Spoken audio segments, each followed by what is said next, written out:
जो next problem है that is हमारा 37। सो 37 में हम लोगों से क्या कहा जा रहा है, the maximum tension in the string of an oscillating pendulum is double of the minimum tension, then find the angular amplitude. So इस प्रॉब्लम में हमारे पास क्या कहा जा रहा है कि सपोज हमारे पास एक पेंडुलम है, तो इस तरह से पहले हम लोग एक पेंडुलम बना लेते हैं। सो ये हमारा पेंडुलम हो गया और यहाँ पर ये मास अटैच है। तो कहा जा रहा है फाइंड द एंगुलर एम्पलीट्यूड। सो देखिए इसमें हमको कुछ इस तरह का सिचुएशन है कि ये एंगल सपोज हमारा कोई थीटा है, तो हम लोगों को एम्पलीट्यूड मीन्स इस थीटा का मैक्सिमम वैल्यू हम लोगों को इवेल्युएट करना है। तो यहाँ पर सपोज ये इसका मैक्सिमम एंगुलर डिस्प्लेसमेंट थीटा हो रहा है। तो हम लोग जानते हैं कि जब भी कोई बॉडी इस तरह से सिंपल हार्मोनिक मोशन एग्जीक्यूट कर रहा होता है, तो ये जो स्ट्रिंग है जिससे हमारा ये मास अटैच है, तो इसमें जो टेंशन का फोर्स लग रहा होगा वो किस डायरेक्शन में, तो कुछ इस डायरेक्शन में टेंशन का फोर्स काम कर रहा होगा। और सिंस ये बॉडी है तो इसका कुछ मास है, तो mg फोर्स जो है वो डाउनवर्ड लग रहा होगा। तो मीन पोजीशन हम लोग इसे कंसिडर करते, यहाँ से हमारा ऑसिलेशन स्टार्ट हुआ था। तो अब हम लोग ये देखते हैं कि जब ये कुछ इस तरह से ऐसे करके अपना मोशन कर रहा होता है, froth and back, back and froth, तो इस तरह से, तो हम लोग यहाँ पर ये क्या देखते हैं कि ये एक फ्रॉम दिस फिक्स्ड पॉइंट ये एक सर्कुलर मोशन टाइप से कर रहा है। तो यहाँ पर क्या होगा, एक mv²/r फोर्स जो है वो बाहर की तरफ इस बॉडी पर लग रहा होता है। सो एट द मीन पोजीशन क्या होगा कि हम लोग प्रीवियस प्रॉब्लम में भी सीखे हैं और अपने थ्योरी में भी देखते हैं, जो मीन पोजीशन होता है वहाँ पर मैक्सिमम काइनेटिक एनर्जी होता है और मैक्सिमम वेलोसिटी होता है। वही वेलोसिटी यहाँ पर रिड्यूस होते होते यहाँ पर जीरो हो जाता है।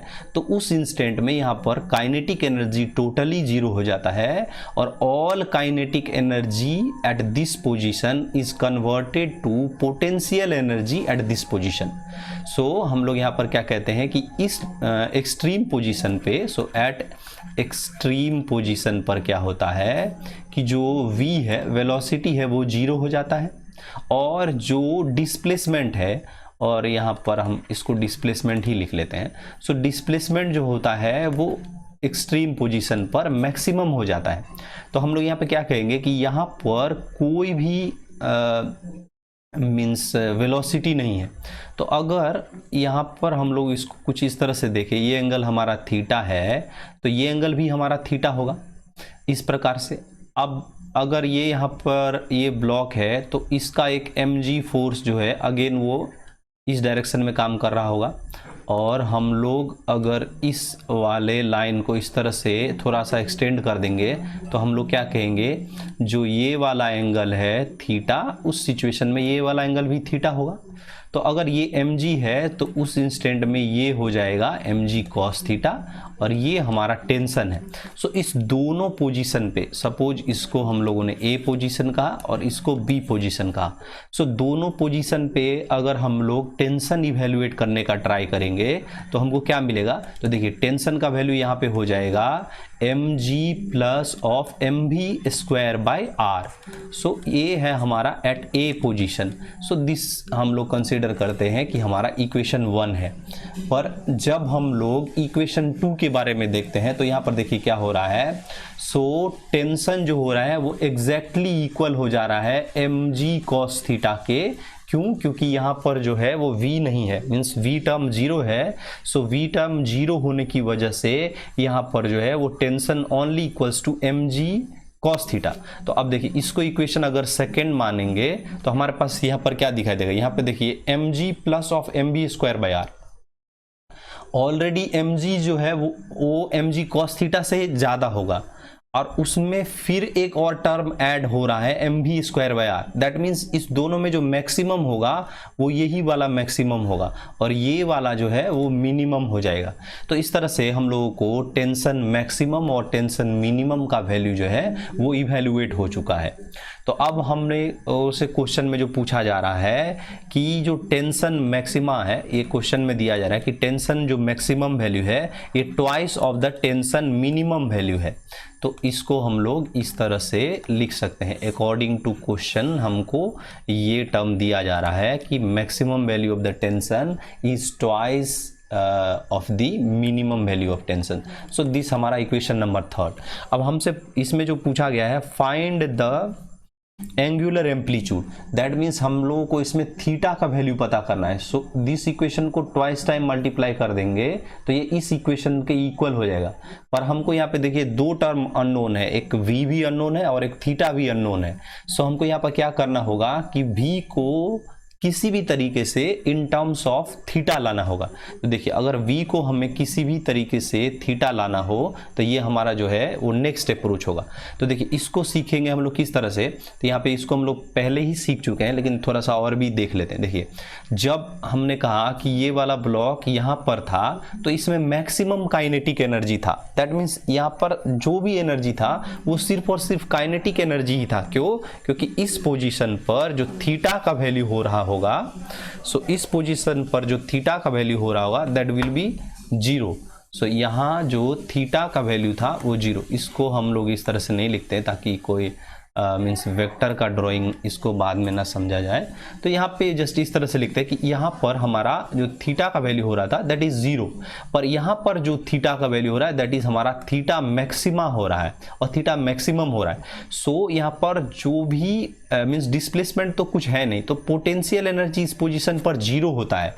तो इसमें जो टोटल मैकेनिकल एनर्जी होगा एट ए पोजीशन वो ओनली काइनेटिक एनर्जी होगा और उस काइनेटिक एनर्जी को हम लोग लिख सकते हैं हाफ mv²। अब देखिए जो इस पोजीशन पर जब ये पहुंच रहा होगा तो हम लोग अगर इसको रेफरेंस पॉइंट कंसीडर करेंगे तो यहाँ पर से ये इतना सा हमको ऊपर की तरफ दिखेगा, मीन्स इतना सा ऊपर गया दिखेगा, तो इसको हम लोग h कह लेते हैं। तो इस पोजीशन पर इस ब्लॉक में जो पोटेंशियल एनर्जी आया होगा जब ये यहाँ से यहाँ तक ट्रेवल होगा तो वो होगा क्या, mgh। अब देखिए ये m और g का वैल्यू मालूम है पर हमें h का वैल्यू नहीं मालूम। सो ये जो h पता करेंगे उसके लिए टोटल लेंथ l है। जब टोटल लेंथ l है तो यहाँ पर ये वाला भी लेंथ हमारा l ही होगा, ये वाला स्ट्रिंग तो फिक्स है ना। सो ये लेंथ l होगा।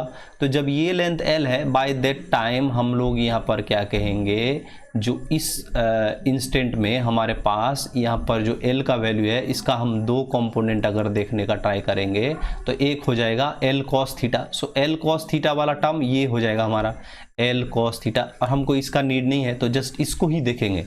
तो ये वाला जो डिस्टेंस है h ये कितना हो रहा है, तो l minus of l cos theta. तो इसको हम लोग यहाँ पर से सीख चुके हैं कि जो h का वैल्यू है दैट इज हमारा l minus l cos theta. So यहाँ पर जो एनर्जी पोटेंशियल एनर्जी बदलेगा वो mgh था और h की जगह अब हम लोग लिखने वाले हैं l minus l cos theta. So इसको इस तरह से लिख लेते हैं। तो अब देखिए यहाँ से हमारा m और m टर्म कैंसिल होगा। सो v² का जो वैल्यू आएगा दैट इज 2g और l दोनों में है, सो l common, that time 1 minus of cos theta inside बचेगा। सो ये हमारा v² का वैल्यू हम लोगों को पता चल चुका है। अब देखिए हम v का वैल्यू इसलिए नहीं इवेलुएट कर रहे हैं इसमें से क्योंकि हमको v² का ही वैल्यू नीड है, तो हम इसको इसी तरह से छोड़ देते हैं। अब देखिए अब हम जो इसको सॉल्व करेंगे तो क्या लिखेंगे, mg plus of mv²/r। So v²/r को हम लोग इस तरह से लिख सकते हैं gl into 1 minus of cos theta, और यहाँ पर जो r है वो हमारा l है, ये तो हम लोगों को पता होना ही चाहिए और होगा ही। अब देखिए ये हमारा पार्ट हो गया। अब इसको कहा जा रहा है कि ये जो है वो हमारा twice of the minimum value of the tension है। सो ये कितना है, तो mg और यहाँ पर जो टर्म था दैट इज हमारा cos थीटा। सो इसको हम लोग cos थीटा लिख लेते हैं। तो अब यहाँ पर देखिए इस टर्म को सॉल्व करने के लिए l और l पहले ही कैंसिल कर लेते हैं। अब यहाँ पे mg और mg ये सब कैंसिल हो गया। तो यहाँ पर हमारे पास क्या बचेगा, 1 प्लस ऑफ यहाँ पर बच रहा है 2 into 1 minus of cos theta that is equals to 2 cos theta.